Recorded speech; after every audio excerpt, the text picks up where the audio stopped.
I'm Gold Derby editor Daniel Montgomery here with Victoria Konefal, who just won her first Daytime Emmy for Best Younger Performer for playing Sierra on Days of Our Lives.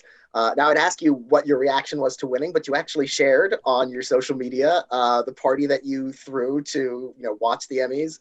So what was it like being able to watch and wait for the results and celebrate with friends like that? It was a lot more intimate than a ceremony would have been, and I almost prefer it that way because instead of getting, just a plus one or having certain people come to the ceremony, I got to have all the people who are closest to me.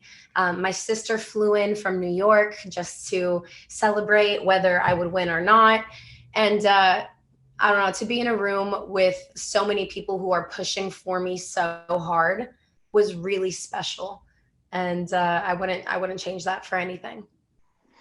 What was going through your head as the category comes up and you're watching it air and like waiting for that result? A lot of nerves, I'll tell you. I was really nervous because I didn't know when my category was going to be announced. So we were just all, mingling, watching the Emmys. And then my publicist was like, shh, it's time. It's time. It's your category. And I'm like, oh my God, is this it? Is this it? Everyone's like, yeah, be quiet. Um, and I just remember being like frozen in time. I rewatched the video and I don't even remember, but I have like my hands to my face and I'm just looking at the little computer monitor because we were having technical difficulties. We couldn't get it connected to the TV. So we were all just huddled around this itty bitty little computer. And I remember holding my breath. And then everyone was completely silent. They said the first two letters of my name. They said, and the winner is Vit. And then everyone started screaming. It was an uproar of pride and happiness from everyone surrounding me. And it didn't feel real. And the ceremony itself was recorded a couple of days prior.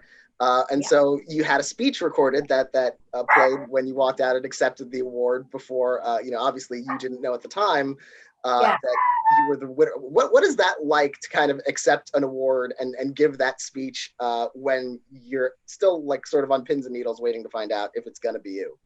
Yeah, I mean, it felt it didn't feel very natural because they had recorded my acceptance speech as well as my reaction in case I didn't win. So it felt like a red carpet rinse and repeat moment. It didn't necessarily feel real because there was always a chance that I didn't win. So if I didn't, then the speech would have gone nowhere. But and I don't necessarily feel like acting when I'm myself. That was the hardest thing for, like, I act for a living. I do it all the time. And then so they're asking me to come on as Victoria Konefal, act like you won, act like you didn't win. It was kind of interesting to switch gears like that as myself. I'd never done that before. But it was, if anything, it took away some nerves. I feel like had I been live, I wouldn't even have been able to articulate any of my thoughts. It would have been a blubbery mess. So if anything, I'm grateful that it happened this way because that way I could practice what I needed to say and actually have it come across instead of just me crying into the microphone. And one of the people who was there cheering you on when you won was Olivia Keegan. And what's great is like you two are friends in real life, and you got your first nominations together in 2019. Then she won last year, and now you win this year. What was it like now having both of you having gone through that and having Emmys now? It's a special moment for sure. I mean, how many best friendships do I know where they have that kind of story to tell? The day that we were nominated at the same time, that was arguably one of the best days of my life. When she won, it was one of the best days of my life, and when I won, it was one of the best days of my life. So it's we have a lot of success and happiness to share with each other, and that's really special. I loved having her there because she related to a lot of what I was feeling. Like, we had a talk right before the Emmys actually aired, and I just, unpacked what I was feeling. It's not easy to be in a room with so many people who are rooting for you just in case you disappoint them. Like, that's what I told her. I was like, I don't want to disappoint everyone. Everyone's here for me. And she was like, girl, I completely understand. Because she also had her Emmy win in quarantine as well. So she had her little party with all of her friends and family. So we had a lot to talk about. We had a lot to discuss. And it was really nice sharing those things with her. And you had an intense year last year on Days. And one of the things about the Daytime Emmys is that actors submit reels of their own material to be judged, which is great because it levels the playing field so much. It's so much about the performance.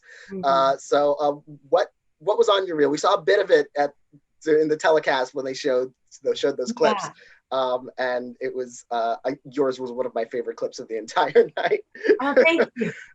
So what was on your reel, and what made you choose those scenes?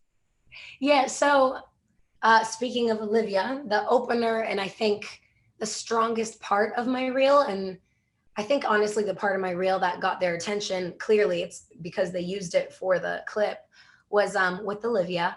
And it was after my wedding. My husband had been kidnapped, or he's disappeared, and I'm coming at her, confronting her for, potentially killing him. And I've lost it at this point. At this point, my character Sierra is so desperate to find answers. She's willing to point her finger at anyone.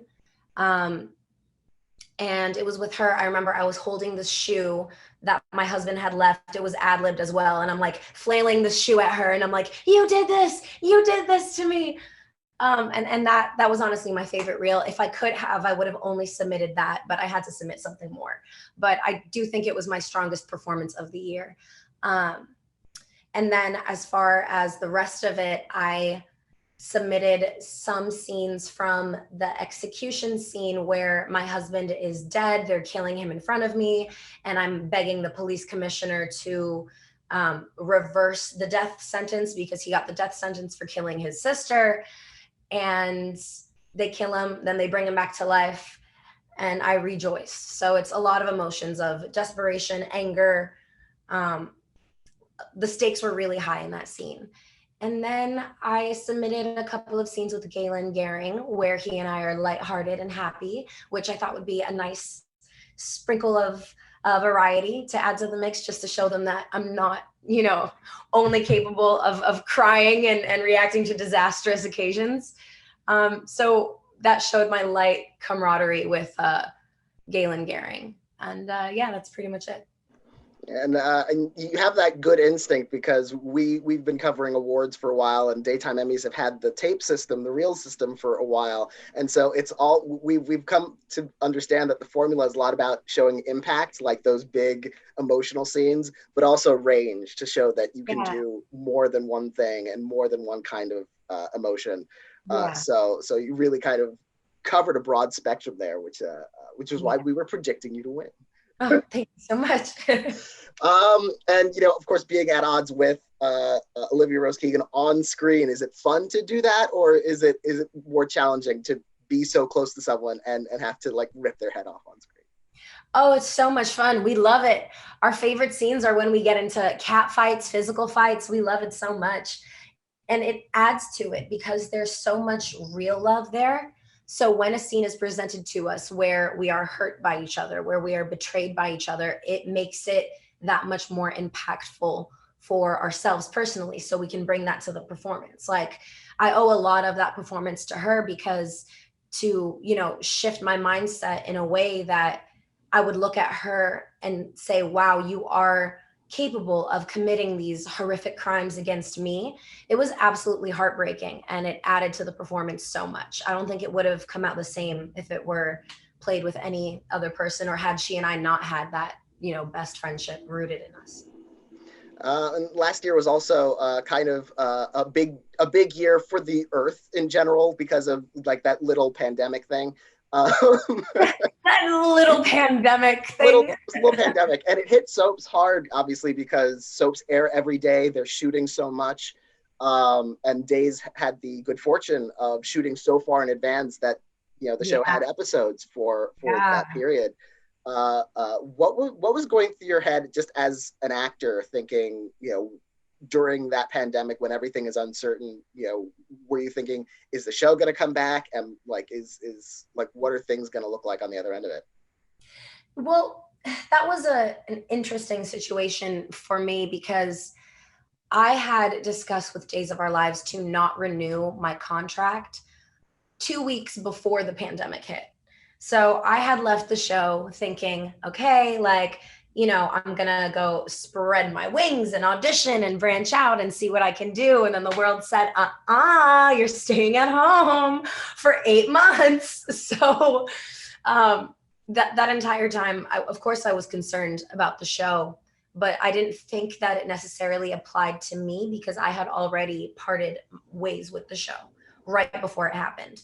And then September rolls around and they pick up production and they reach out to me and they're like, hey, do you want to be on contract? I'm like, still no, love you guys so much, but still no. I made that decision and I didn't have a chance to experience my life for real with that decision in mind, because the world had not opened up yet. And they're like, all right, well, we still want you on. How about we bring you on as a recurring character? I was like, great, that's perfect. So I've been on as a recurring character since September, I think, on and off. They have me on for a couple weeks, off for a month or two. And that's been really nice. So that's been a great way to, dip my toe back into the pool of filming while the entertainment industry slowly opens back up again. And so you have been sort of off and on back on the show. What's it been like shooting since COVID? Like, how are things different from a production standpoint? Is it more challenging creatively that way? Yeah. It's very creatively stifling in that, soaps already move fast to begin with. We already have limited rehearsal time. And now our rehearsal time is pretty much completely taken away from us. We can't see each other. We can't run lines face to face. Because so many people are using the Wi-Fi at once, the Wi-Fi can be pretty shaky sometimes. So I can't even FaceTime anyone and, read my lines with them. We can't block. They love going straight to tape. So it's become incredibly challenging creatively, but again, it's a small blip and a small price to pay to be able to film and do what you love again. So it's like, yeah, we have to do this for safety. It's not something I can really complain about. It's just something that, makes it challenging, but I love a good challenge. I'm always up for a good challenge. And with you on the recurring basis, you've been off and on the canvas, and you got amnesia, and forgot Ben, who you fell in love with and formed that super couple with. What's it like, sort of playing that new dimension in their relationship where she now doesn't remember that they fell in love? Yeah. So that was really fun. Incredibly heartbreaking to play that, especially like in the hospital when she had initially, discovered him. There was that fear, there was that panic. It was the character that I was playing, but 3.5 years ago. So I just had to shift my mindset, and because that's also the last thing that she remembers in general. The last thing she remembers was her motorcycle crash from 3 years ago. So nothing at all that happened between her and Claire, between her and Theo, nothing has changed since 3 years ago. So it was really cool to have to shift back to old Sierra, to little juvenile Sierra. It was nice to revisit that. But at the same time, it was so heartbreaking in terms of me and Rob, because he and I also have such a solid friendship formed. After all these years of being married on TV, he and I have something really special. And he was heartbroken. I was heartbroken. We would yell cut, the scenes would be over, and we'd look at each other and be like, ugh, it doesn't feel right for me to be so mad and angry at you. Like, it doesn't feel good. So personally, it was kind of just uncomfortable to get to that place again. Creatively, it was fun to dive into a character that I'd been working on for so long and to dive into her old psyche. That was really fun for me. And I know a lot of Sin fans are really anxious for them to get back together. What can you tell them that's not a spoiler, that will be coming up for Sin? Like, tease something very vaguely.